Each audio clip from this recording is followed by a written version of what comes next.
1999 was a peculiar year for kart. At a glance, it was a year filled with victory, intrigue, and tragedy.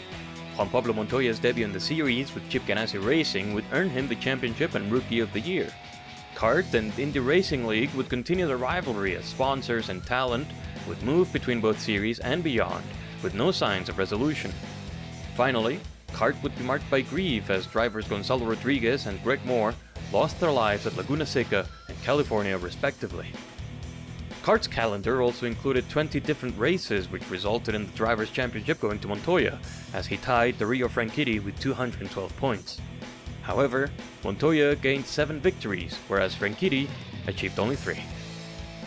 The Constructors' Cup, the companies building the chassis for teams, went to Reynard with 424 points and 18 victories, followed by Swift, Lola, Eagle, and Penske. Meanwhile, the Manufacturers' Cup was won by Honda with 383 points and 14 wins, as Ford, Mercedes, and Toyota completed the lineup of engine suppliers. Finally, the Nations' Cup went to Brazil, as the US and Canada held 2nd and 3rd. The Formula North America 1999 was released by Virtual Racing Cars on June 22, 2018. At the time of recording, VRC updated it to version 1.5 on August 8, 2021. The car is an interpretation of Kart's 1999 season, as the model does not represent one specific chassis or engine of the time. Instead, VRC opted for a design that merged multiple chassis into one. Modeled after its real-life counterparts, the Formula NA99 boasts a turbocharged 2.65-liter, 4-valve, dual overhead cam V8 engine. Fueled by methanol, the engine produces 960 horsepower at 14,800 RPM. In Assetto Corsa, the engine's distinct sound adds an immersive layer to the driving experience.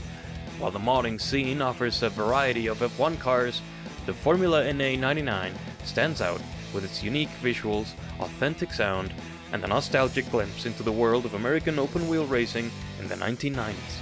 Using audio excerpts from TV recordings, the sound bank encapsulates the unique qualities of the engine, evoking nostalgia for some and sparking curiosity in others. Take a moment to listen.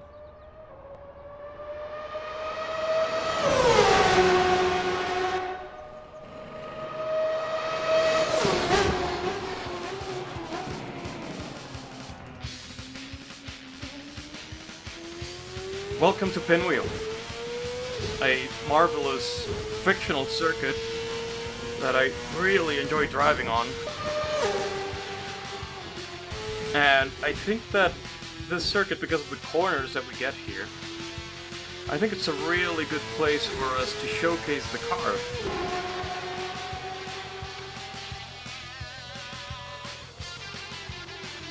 So, on one hand with the car you have the brakes. You know, your brakes are not as good or as advanced as what you would have on a Formula 1 car of the same year. You know, you have to be a little bit more careful. You have to think things a little bit more.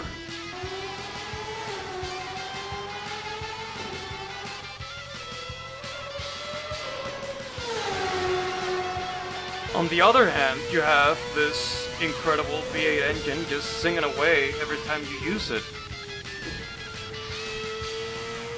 It's very unique, it's very distinct when you compare it to Formula 1 cars of the era, or even F1 cars with V8 engines. It sounds very different, it's very unique.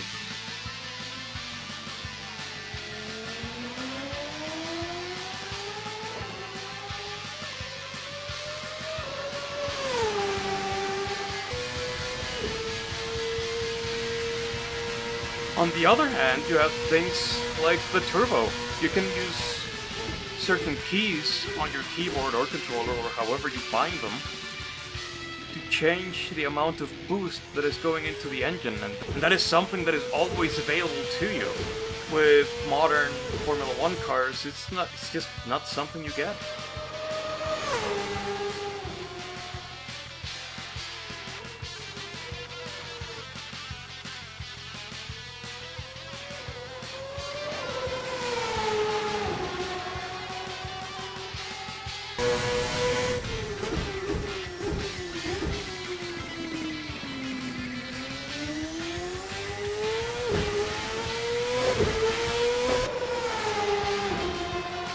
But what else can you expect from this car? I mean, it's a car from the 1990s, right after they separated from the Indy Racing League, or rather, when CART parted ways with what would become Indy Racing League.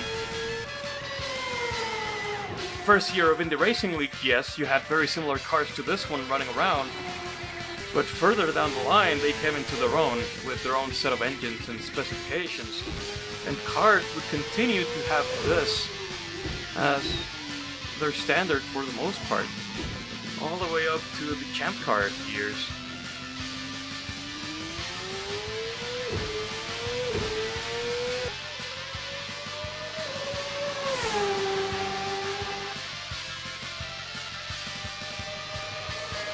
And it's just a really impressive car to drive in Assetto. I mean, for the price of what is essentially a coffee, you get two cars.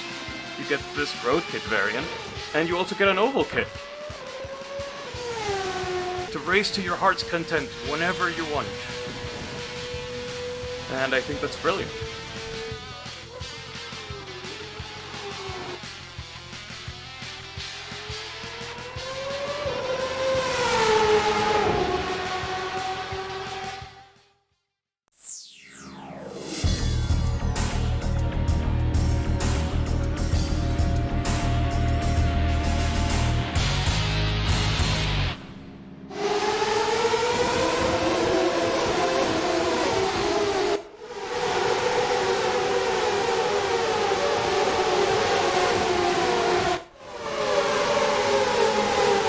Welcome to South Star. This is VRC's version of the Texas Motor Speedway. Much like the car, it is a pay mod, so bear that in mind. But I think that you get a really good experience out of this track. It's very well made. I'm gonna keep this section short, if only because I've already talked about the main points in the road kit section. But what I will say is that you definitely get the opportunity to try the car in its two configurations for the season. And that's definitely something that cannot be underestimated. This, you just have even more speed than with the road kit. And it just opens up opportunities for you to play around with it. You can take the oval kit wherever you want.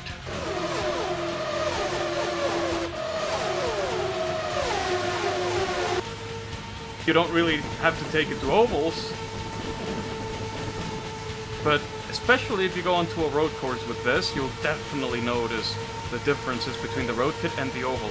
And maybe that is something that I would actually recommend if you've not tried CART or any of the IndyCar mods, or maybe an Automobilista too.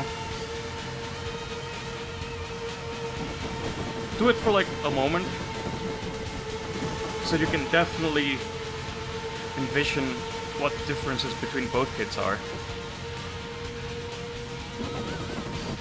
I definitely do not have the technical expertise to tell you every minute detail on both of them, but what I can tell you, as someone that's been using them for a bit, is that you're not disappointed by the oval kit at all.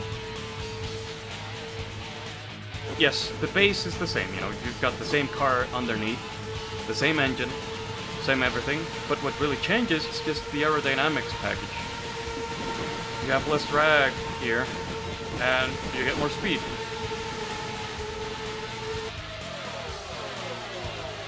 See that visually as well. Every time you change something on the wings or the rear wing, both on the road kit and on this one, you can see those tiny little details. And I think that's definitely worth praising.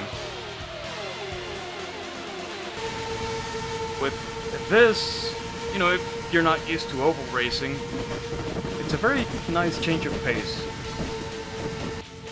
I know it's much different from what I typically do, which is just do road courses and not necessarily on open wheelers.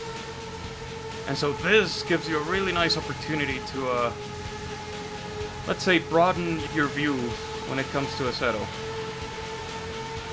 Just know that things can go wrong with the oval kit, with oval racing in general.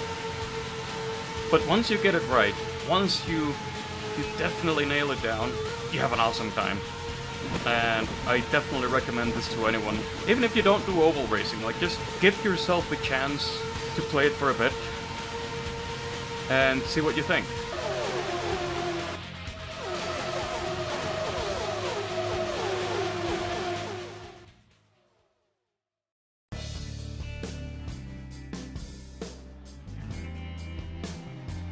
The car may feel initially challenging with its road kit, especially if you're accustomed to more modern open-wheelers. The oval version delivers impressive speed and thrilling racing on tracks the kit is for, and you can experience the car's top speed on long straights. Yet, driving it just on straights means missing out on the near hypnotizing excitement of oval racing. It provides a distinct experience in Assetto Corsa, that is certain.